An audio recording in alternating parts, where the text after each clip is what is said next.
Okay, magandang gabi po sa inyong lahat at heto panibagong vlog na naman ang gagawin natin sa mga bagong updates at mga pangyayari, no.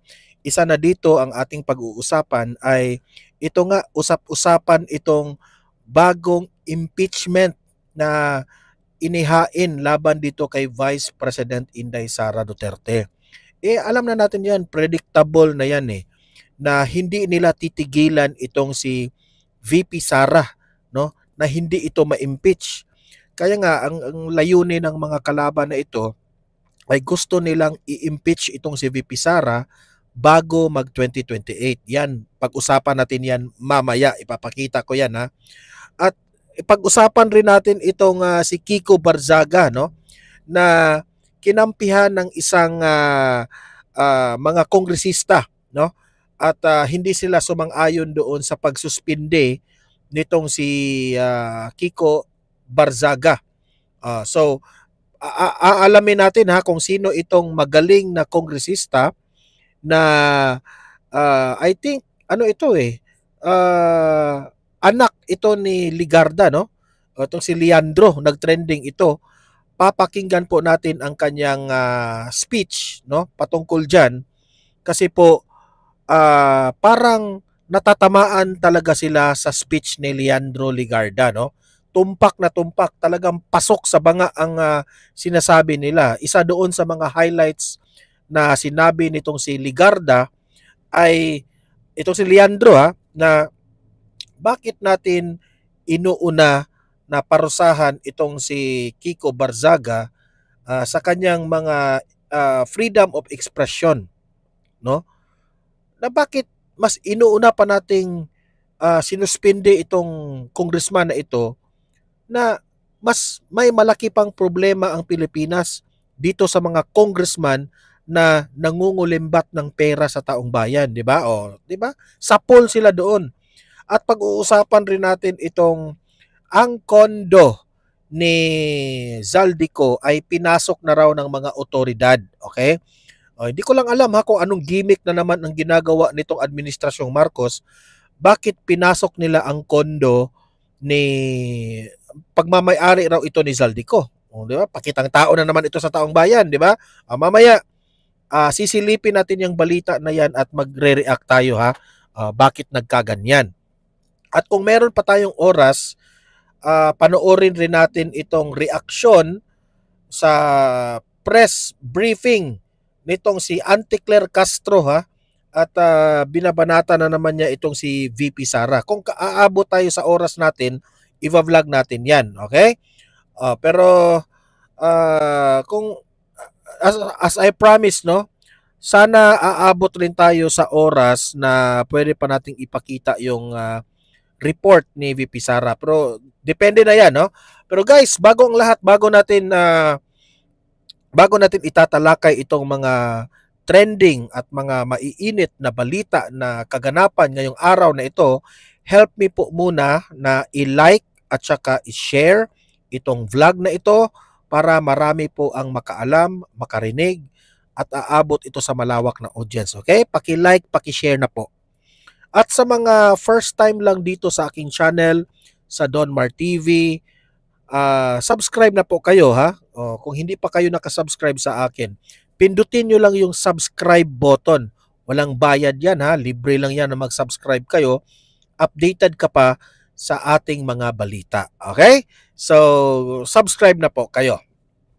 So, unahin muna natin ito. Sino ba ang mga congressman, okay, ang mga kumampi dito kay Kiko Barzaga? Sino itong mga congressman na ito na naniniwala na tama itong ginawa ng Congressman Meow Meow Kiko Barzaga na freedom of expression? Natamaan sila sa sinabi ni Kiko Barzaga. Sino itong mga congressman na ito? Ito, babasahin natin Binalita ito ng Sara Region 6. Okay. Narito ang 5 congressman na bumoto ng no o hindi sang-ayon sa pagsuspinde kay Congressman Kiko Barzaga. Ayan. makikita nyo dyan, 4 lang, di ba? Hindi makikita yung isa. Pero, i-screenshot ko kasi ito eh. No? Pero itong 4 na ito, 5 itong mga hindi sumang-ayon. At least, no, itong mga ipinakita ko sa inyo na mga kongresista, ito yung mga congressman na may bayag. Ito yung mga congressman na hindi natatakot at hindi po halik sa puwet ng administrasyong Marcos. Lahat dyan, yung mga 200 plus na bumoto na isuspende itong si Kiko Barzaga, lahat na yun ay walang prinsipyo. Pang sariling interes lamang po ang kanilang pakay. Kaya sila tumakbo, kaya sila umupo dyan sa Kongreso. Pero itong 5 na ito yung mga magagaling at mga brave enough na makipaglaban dito sa mga corrupt na mga government officials. Okay? Number 1, si Sagip Party List Representative Paulo Marcoleta.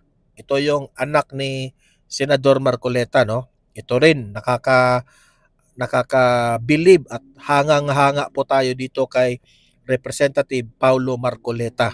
Okay? At sila naman po ay tumitingin sa kung ano yung tama. Kaya lagi po natin itong napapanood sa Kongreso na nakipaglaban sa mga corrupt na mga government officials. Number 2, itong kasi inipresenta ko itong mga taong na ito para at least alam ninyo kung sino yung mga government officials na may bayag at sa susunod na mga eleksyon ay ma-remember natin itong mga batang ito. Okay? Kasi most likely mga bata yung mga lumalaban. Yung mga matatanda na mga kongresista, wala na mga bayag yun yung iba eh. Ito, number 2. Kamanggagawa Party List Representative Eli San Fernando. Ayan. Number 3. Bagong Henerasyon Party List Representative Robert Nazal. Ayan, maraming salamat sir sa iyong bravery. Number 4. Quezon City 4th District Representative Bong Suntay. Ayan, maraming salamat. At higit sa lahat, itong nagtrending si Batangas 1st District Representative Leandro Ligarda Liviste. Okay? Magaling itong speech na narinig natin kay Leandro Ligarda Liviste. I think anak ito ni Loren Ligarda, no? Sa pagkakaalam ko. At ngayon naman ipapakita ko sa inyo itong video kung saan nagpalabas po ng hinanaing sa kanyang privilege speech itong si Leandro, Congressman Leandro, na nahiya ang lahat. Okay? Kahapon ito nangyari eh. Sasabihin na naman iba, late ka na naman doon, Mar. Hindi. Kailangan natin mag-react dito kasi kailangan po natin mag-appreciate dito sa batang ito. Okay? Ito. Pakinggan natin kung gaano niya ginisa itong mga congressman na mga walang bayag. Ito, play natin. Hapon lang natin nakuha ang committee report na ito at si Congressman Barzaga lang ang sinampahan ng kaso ng Committee on Ethics. Ang boto ko ay no, lalo na dahil inuuna natin ang kaso niya kaysa sa mga mas seryosong isyong kinakaharap ng isa sa mga kasamahan natin. Isang kapwa kong Batanggenyo na nandito ngayon na bumoto sa kaso ni Congressman Barzaga. Hindi ba nakakahiya maging miyembro ng Kongreso dahil parang naging normal na meron tayong isang kasamahan na inakusahan na nagbayad para sa mahigit 100 billion pesos ng mga kontrata sa DPWH? Para bang tinatanggap natin na normal lang magkaroon ng kasamahan na iniugnay sa pagnanakaw ng bilyong-bilyong piso na hindi iniimbestigahan na ng Committee on Ethics, Public Works o Infracom, samantalang inuunan natin ang kaso ni Congressman Barzaga, habang hindi man lang natin pinaglalaanan ng masusing atensyon ang mas mabigat na aligasyon, lumalabas na parang okay lang magnakaw sa Kongreso. Nakatala na sa kasaysayan na sa gitna ng matinding kontrobersiya sa korupsyon, ito ang inuna ng Kongreso at parang lang walang mali sa ginagawa ng isa sa ating kasamahan at tayo mismo ay ngayon sumisira sa imahe ng Kongreso. Mahiya naman tayo. Ayan, ang galing, no? Unang-una, number 1, hangang-hanga ako sa iyong bravery, Congressman Leandro. Pangalawa, tama yung sinabi mo. Bakit iniuna natin itong patungkol kay Kiko Barzaga? Na itong si Kiko Barzaga ay nagpahayag lang siya sa kanyang freedom of expression dahil nagalit itong si Kiko Barzaga sa mga corrupt officials dyan sa Kongreso. Nakakahiya po, ha? Sobrang baba po ang moral ng Kongreso ngayon. Kasi mas inuna pa ninyo ang si Congressman Barzaga na tanggalin o isuspinde compared to this mga crocodile na nagnakaw ng bilyon-bilyong halaga ng pera ng gobyerno. Sobra pong nakakahiya. Yung taong nagsasalita, nagkriticize, yung prangka na tao na hindi po corrupt, yun pa ang inuuna ninyong sinuspinde. Diba? Kaya nga sobrang baba po ang dignidad, sobrang baba po ang kredibilidad, sobra pong baba ang moral ng Kongreso ngayon dahil sa mga pinanggagawa ninyo. Tama si Leandro. Kaya nakakahanga po ang kanyang speech. Hindi po ito kaya ng mga Nina Dilima, sino pa? Sina Jokno. Hindi nyo kaya itong ginawa nitong batang ito eh. Kasi kayo, puros lang kayo pamumulitika. Puros lang kayo pang sariling interest. Huwag na tayong magbulahan. 'Di ba? Oh. Kaya nga ako, sabi ko, kailangan natin ng maraming mga congressman na kagaya nitong si Congressman Leandro. Yung kanina, yung mga binabanggit kong mga congressman, ito, kailangan natin ng marami pang mga ganitong congressman dyan sa House of Representatives. Kasi matagal na pong bulok ang sistema dyan sa Kongreso. Nung sila po ay namuno, if kayong taong bayan, if gusto nyong maging bulok pa rin tayong Pilipinas, iboto nyo na yung mga bulok na kongresista. Pero if gusto nyo ng pagbabago, gusto nyo maging matino ang Pilipinas, nangangailangan po tayo ng ganitong mga kongresista. Ito sila, Ito. Nangangailangan po tayo ng ganyan. Yun bang hindi natatakot? Yun bang marunong magsabi o mag-explain o talagang prangka na magsalita na kung ikaw bulok ka, kung ikaw kurap ka, sasabihin ko ito. Kailangan po tayo ng ganyan. Kasi itong mga corrupt officials na ito, hindi naman ito napaparusahan eh. Sino bang napaparusahan? Doon sa ibang bansa, sa Japan, sa Singapore, ginugurgur ga yung mga corrupt officials doon. Pero dito sa atin, bini-baby pa natin. Hindi nyo nga mapatawag sa hearing. Kahit mapatawag lang sa hearing, takot nga kayo. Di ba? So, nagiging bulok po ang sistema dyan sa Kongreso. Nakakahiya po kayo sa totoo lang. Kaya po, hindi nyo mabiblame ang taong bayan, kaya galit na galit ang taong bayan dyan sa Kongreso. Yun ang katotohanan. Sabihin nyo, nagpapakalat na naman kami ng fake news. Hindi yan fake news.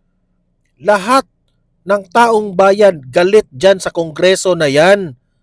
Kasi, mas ikaw, kung kawatan ka, kung ikaw po'y nangungulimbat ng pera, corrupt ka na, na congressman, kung corrupt ka, wala, safe ka.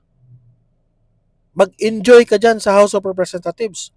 Pero kung ikaw, congressman ka na matino, talagang galit ka sa mga corrupt officials at ikaw po ay prangka, mag-post, ini-express mo ang galit mo, ikaw pa yung madidihado, ikaw pa yung ikukulong nila o ikaw pa yung isuspende nila. Ganyan po ang sistemang bulok ng House of Representatives. Nakakahiya. Di ba? O heto, panoorin rin natin itong ano ba ang reason nila dito patungkol kay Congressman Kiko Barzaga. Ito pa ha. Inatasan din po si Congressman Barzaga na burahin yung lahat po ng kanyang social media post na sakop nitong ethics complaint. Ano po ang mangyayari kung hindi siya sumunod? May additional sanctions po ba yon, Kong Abalos? Ayon po sa aming committee report, maaaring magkaroon ng additional sanctions. Kaso lang tulad po ng sabi ko kanina, collegial body po kami dito sa Congress and it will be a committee decision, it will be a plenary decision kung sakaling magkaroon po ng paglabag sa ating committee report na nakasalalay po yan sa buong plenaryo at hindi nakasalalay sa desisyon ng isang tao. So ibig po bang sabihin din may follow-up investigation pa kung hindi nga siya mag-comply? At may binabantayan po ba tayong timeline kung kailan dapat ito ma-delete? Nakalagay po sa ating committee report na meron po siyang 24 oras mula kahapon na tanggalin po ang mga 24 social media posts na nabanggit sa kanyang ethics complaint.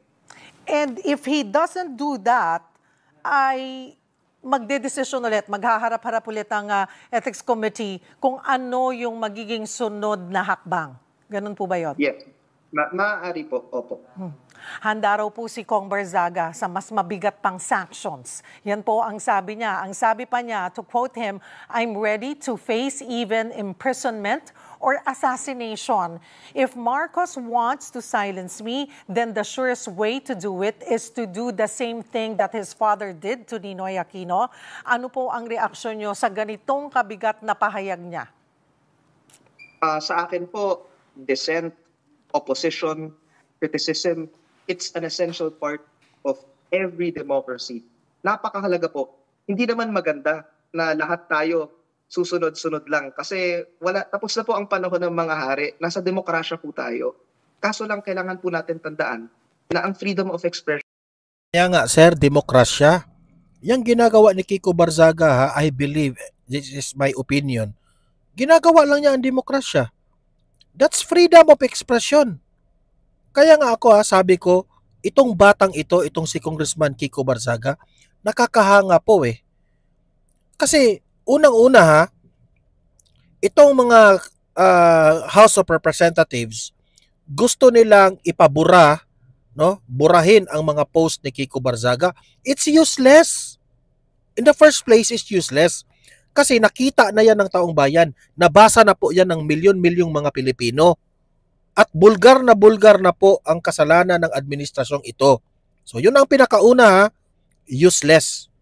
Pangalawa, hangang-hanga ako dito kay Kiko Barzaga. Alam niyo ba kung bakit? Kasi kung hindi raw niya buburahin itong kanyang mga social media post that exposes the freedom of expression sa mga kawatan sa gobyerno, siya raw ay handa na kahit makulong pa siya dito, handa siyang magpakulong itong si Kiko Barzaga. Imagine that one. Sinong hindi hahanga sa batang ito? Ang taong bayan is with him. Sa totoo lang, ang taong bayan ay pumapanig sa kanya. Sino ba ang papanigan namin? Yung mga nangungurakot sa gobyerno? Yung mga nangulimbat ng bilyon-bilyong pera sa bansang ito? O compare dito sa mga nagalit sa mga corrupt na mga government officials? Siyempre, ang taong bayan papanig sa kanya. Ang hindi papanig sa kanya, yung mga dilawan at mga loyalista na mga bangag ring utak. Diba? Kaya nga nakakahanga itong bata na ito eh. Sige, useless. Kahit parusahan nyo pa itong batang ito, kahit ikulong nyo pa itong batang ito, kahit sabihin nyo pang hindi demokrasya ang ginawa nito ni Kiko Barzaga, bulatlat na sa mata ng taong bayan ang post nitong si Kiko Barzaga. Wala na kayong magagawa. Dumi na Sobrang dumi na ang tingin ng taong bayan sa administrasyong ito. Yan ang katotohanan. Mag-real talk po tayo. Diba? Oh, parusahan nyo ng parusahan yung batang yan. Wala na kayong magagawa dyan. Useless. Ibig nyo bang sabihin, kung buburahin niya itong mga social media post niya laban sa mga corrupt dito, sa mga corrupt na officials na ito, ibig nyo bang sabihin, mawawala rin? Hindi. Hindi po mawawala. Nakatatak na po sa isipan ng taong bayan ang ginagawa ninyong kabalastugan kung paano ninyo kinulimbat ang pera ng taong bayan. Nakakadiri kayo. Hindi po yan absolute. At kung isa ka pong mambabatas o halal na opisyal, may responsibilidad ka rin pong sundan ang code of conduct po. Yun ang napakahalaga. Ang aming mga lawmakers, kabilang na rin po si Representative Barzaga, he may express genuine political. Tingnan nyo, gaano kamahal ng tao yan kapag lumabas, ang daming nagpapapicture kasi believe sa kanya ang taong bayan. Believe sa kanyang ginagawa. Kasi naniniwala ang taong bayan na tama ang kanyang ipinaglalaban. Di ba? Kayo ang dapat mahiya dyan, mga taga-House of Representatives. Criticisms. But yung kakalagahan po ng ethics complaint na na-file, kailangan i-define po natin. Alamin natin kung kailan makocross yung line between genuine freedom of expression and disorderly behavior. Opinion natin dyan ang opinion ko lang dyan, nakakahiya po. Nakakahiya po ang House of Representatives. Mas lalo lamang mabulgar ang baho nitong mga kawatan dyan sa House of Representatives. Sa totoo lang, kung paparusahan nila, isuspinde nila itong si Kiko Barzaga, mas lalong ma-emphasize ang kanilang mga kasalanan dyan. Sa totoo lang. Eto, panoorin rin natin. I think ito yung balita patungkol po sa meron na namang mga iyakin na gustong i-impeach itong si VP Sara. Ito, panoorin po natin ha. May niluluto na raw na bagong impeachment complaint ang grupong bayan laban kay Vice President Sara Duterte. Inaasahang ihahain ito pagkatapos ng isang taong ban sa paghahain ng reklamo laban sa Vice Presidente sa February 5. Narito ang Express Report ni Marian Enriquez. Matatapos na ang one-year ban sa paghahain ng panibagong impeachment complaint laban kay Vice President Sara Duterte sa February 5. Kaya ang grupong bayan, pinaplano na ang paghahain ng panibagong impeachment complaint. Isa pa sa ito yung grupong bayan na pagkatapos ng isang taon ay pwede na rin silang mag-file na naman ng panibagong impeachment complaint. Okay? Unang-una, hindi na kayo pinapaniwalaan ng taong bayan.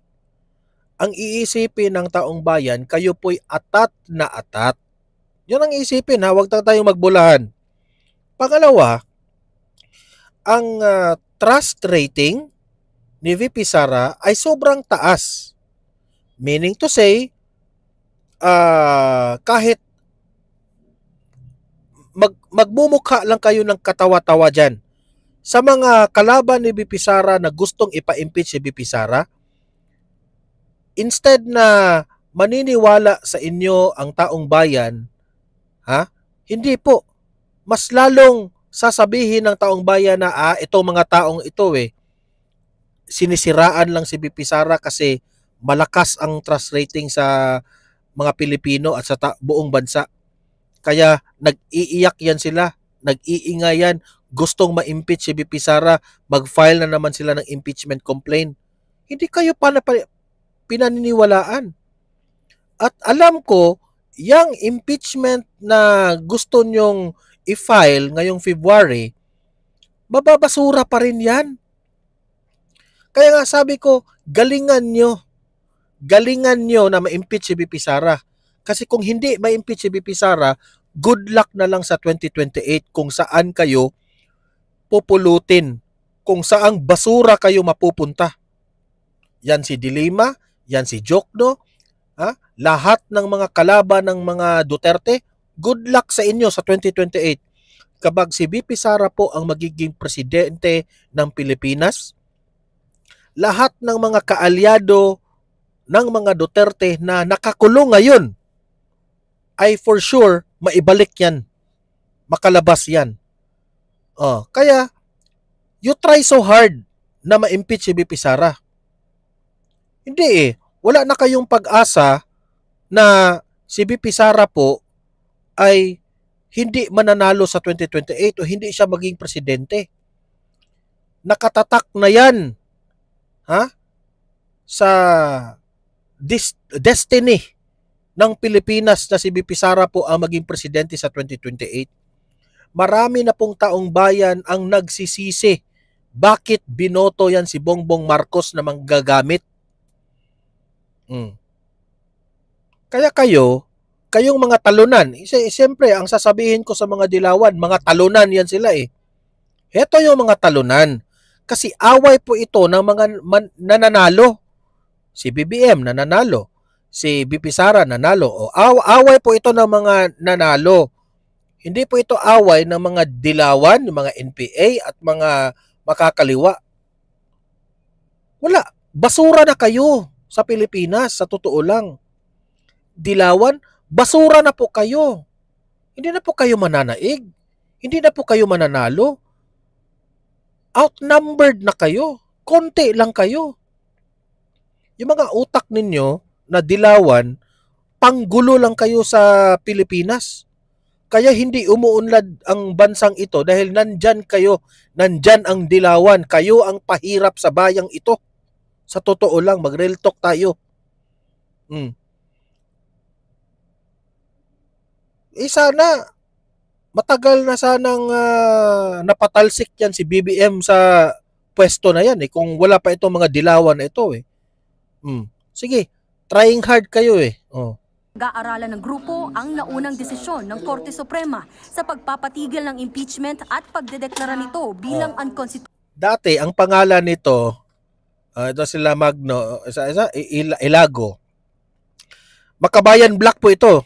Biglang nawala yung pangalang Makabayan Black kasi sira na po yung pangalan na yun Wala nang naniniwala doon sa pangalan na yun yung Makabayan Black. Ewan ko lang bakit grupong bayan na yung pangalan nila. Ako na mismo ang magsabi dito sa Donmar TV na mga audience ko.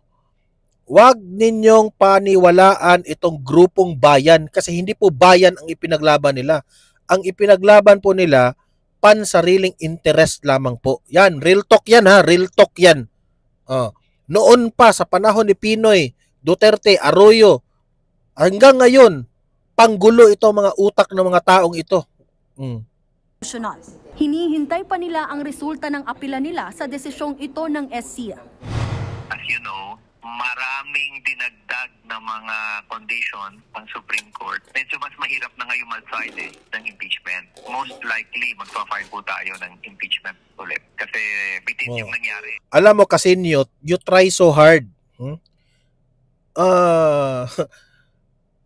Galingan mo pa kasi kasi hindi kayo magtatagumpay sa mga plano ninyo. Hindi natuloy sa trial. Noong December 2024, mga mambabatas mula sa Makabayan Bloc ang nag-endorso ng ikalawang impeachment complaint laban kay VP Sara. Isa lang ang naging basihan nila rito at yan ay ang betrayal of public trust dahil sa umano'y maling paglustay sa 612 million pesos na confidential funds ng OVP at DepEd. Pero sa ika-4 na impeachment, hanggang ngayon, yan pa rin ang argumento nila. Yan pa rin ang script nila, confidential funds. Humanap naman kayo ng ibang kasalanan ni VP Sara, di ba? Napatunayan na yan na COA na mismo ang nagsabing wala siyang kasalanan diyan, mga gunggong. complaint, 7 grounds ang inendorso ng 215 na kongresista. Yan ang ipinadala ng Kamara sa Senado. Bukod sa issue sa confidential funds, pinagbasehan din sa paghahain ang pagbabanta noon ni VP Sara kina Pangulong Bongbong Marcos, First Lady Liza Araneta Marcos at dating House Speaker Martin Romualdez. Wala pang bagong tugon dyan ang kampo ng Vice Presidente. Pati yung pagbabanta raw ni VP Sara, hindi man yun pagbabanta. Si VP Sara nga yung binabantaan nila. Gumanti lang si VP Sara. Oh. Pero kanina, flinex ni VP Sara ang mga nagawa at ang aniyay good governance ng kanyang opisina. Ang OVP ay laging handa. Ito yung i-vlog ko sana na nawala yung copy ko dito. Na si VP Sara po ang pinakaunang nag-present ng saan dumaan at nagasta ang pera ng taong bayan. Ayan nag-flex si VP Sara. Sabi ng COA, she is the first government official na nagbigay ng report. Ayan, di ba? Sa panahon ng krisis, ang ating determinasyon na maglingkod ay sinasabayan ng dedikasyon sa good governance at operational excellence. Sa gitna ng problema ng bansa sa korupsyon, kasama raw ang bise na susugpo rito. Tuloy-tuloy daw ang kanilang trabaho. Mga kababayan, patuloy tayong lalaban sa kasakiman ng mga iilang mataas na opisyal ng ating pamahalaan. Ganyan din naman ang gustong mangyari ng palasyo. Ito na naman yung attack dog, nakaabang kung paano niya babanatan ang Vice President. Inggit ito insecure ito ang pangit naman. Ang matuldukan ang korupsyon. Pero kahit pareho ng layunin, imposible raw na maging close sina VP Sara at Palace Press Officer Yusek Claire Castro. Uy, excuse me, hindi ko best friend. Hindi ko best friend si Claire Castro. Wala akong best friend na ganyan mag-isip. Totoo naman, admitted na hindi kami pwede maging best friend. Walang best friend kasi ang utak ni Castro, basura. Ay. Kasi hindi rin ganun ako mag-isip. At hindi rin po ako corrupt. Wala akong confidential funds. Hindi ka corrupt? Bakit ka nandyan sa Hindi ka corrupt pero bakit nandyan ka sa Malacanang? Dati, kung hindi ka corrupt, Claire, dati nakikita namin yung mga vlogs mo kung paano mo binabanatan ang presidente ng Pilipinas, si Bongbong Marcos. Bakit ngayon? Kapituko ka ngayon.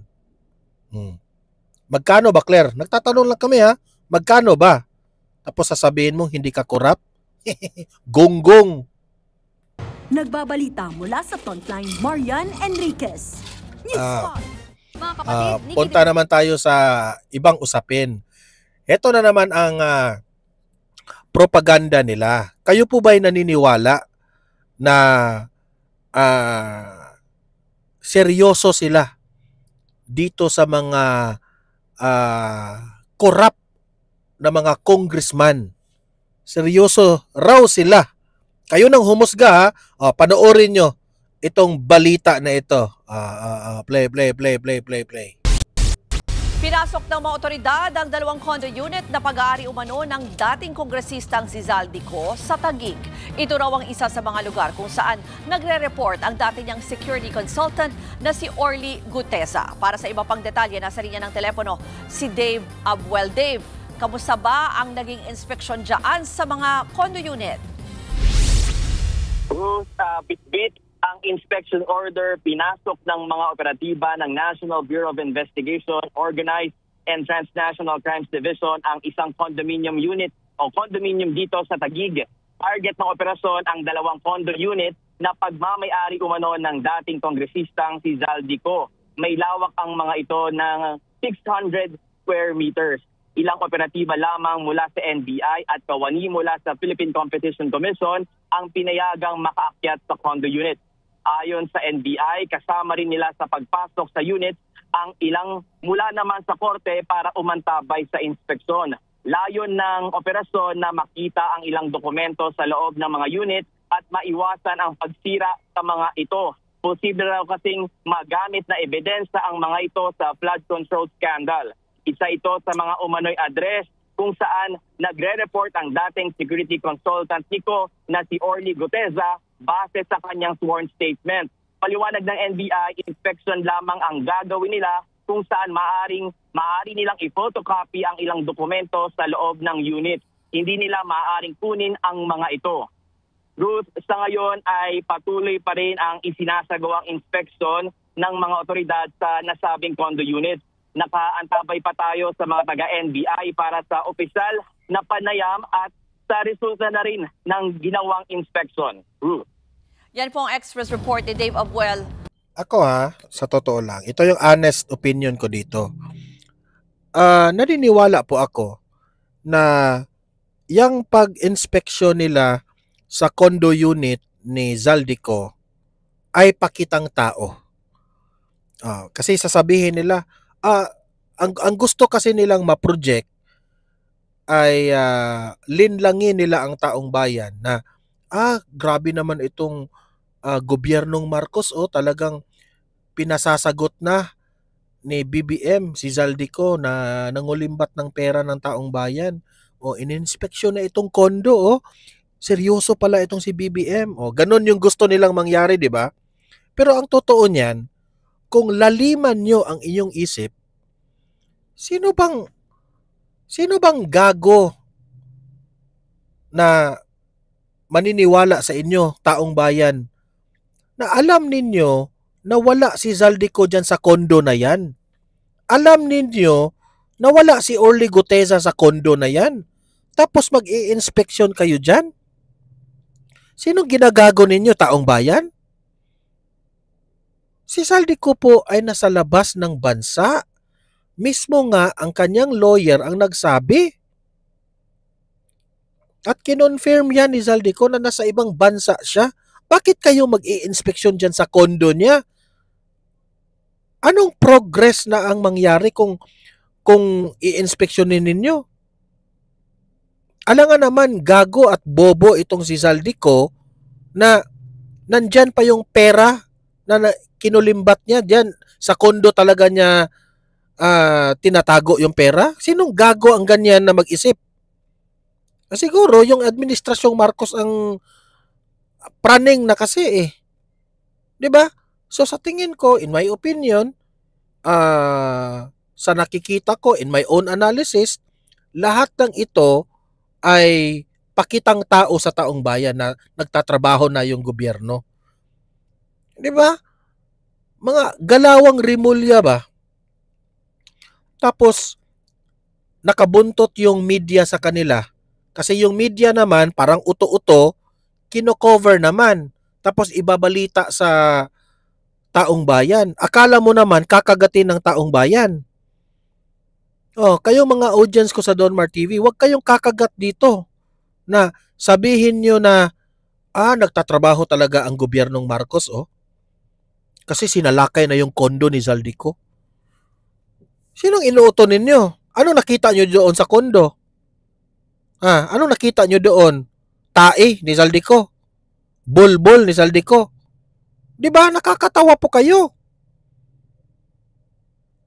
Kung kayo naman mag-investigate, kayo mga kapulisan natin, kayo mga taga-DOJ rin, kayo rin, pinasahuran kayo ng taong bayan, galingan nyo naman yung investigasyon ninyo. Kayong ICIO, binuo ni Bongbong Marcos, binigyan man kayo ng budget ng Pilipinas, gamitin nyo naman ng maayos ang mga investigasyon ninyo. Huwag puros propaganda lamang, yung pakitang tao ba? The Filipinos deserve more. The Filipinos deserve better. Huwag yung gaguhin ang taong bayan. Di ba? Nakakahiya naman kayo. Kung ano yung utak ni Auntie Claire, ganun rin ang utak ninyo. Ang sobrang babaw. Sa totoo lang. So, hindi na po natin ma-cover yung video ni Auntie Claire kasi wala na po tayong oras. Okay? Sa susunod vlog na lang natin, no? So, kayong mga audience ko dito sa Donmar TV, anong masasabi nyo? Ano ang opinion ninyo sa pagtanggal o sa pagsuspinde ng House of Representatives dito kay Kiko Barzaga.